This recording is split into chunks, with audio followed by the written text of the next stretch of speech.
بسم الله الرحمن الرحيم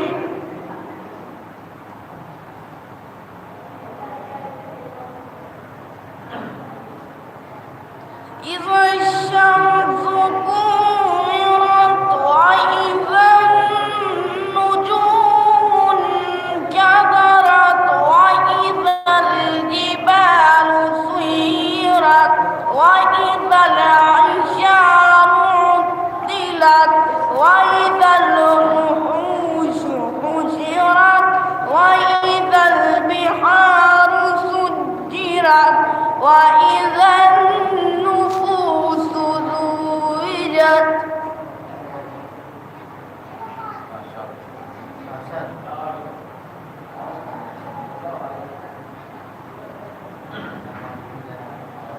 بسم الله الرحمن الرحيم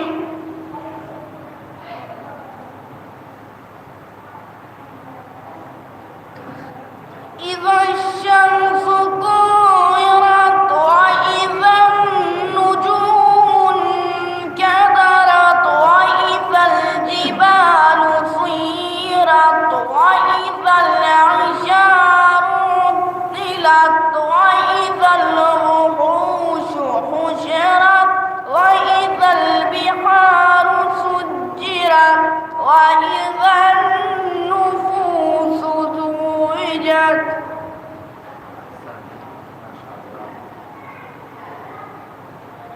وإذا الموءودة سئلت بأي ذنب قتلت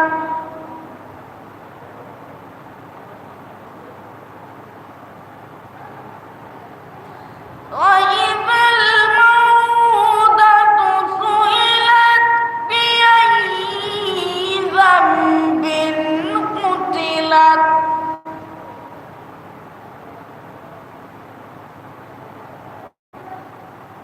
وإذا الصحف نشرت وإذا السماء كشطت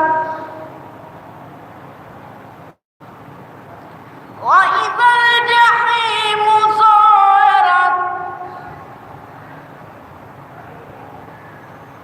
وإذا الجنة أزلفت علمت نفس ما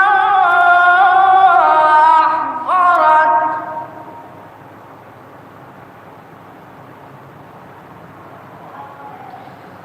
فلا أقسم بالخنس الجوار الكنس والليل إذا عسعس والصبح إذا تنفس إنه لقول رسول كريم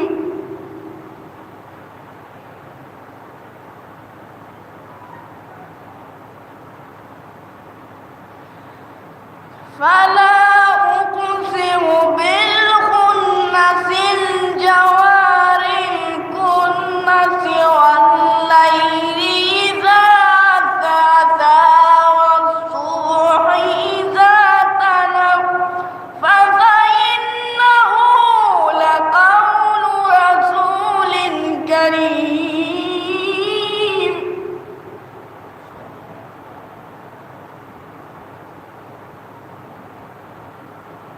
ذي قوة عند ذي العرش المكين متاع ثم أمين وما صاحبكم بمجنون صدق الله العلي العظيم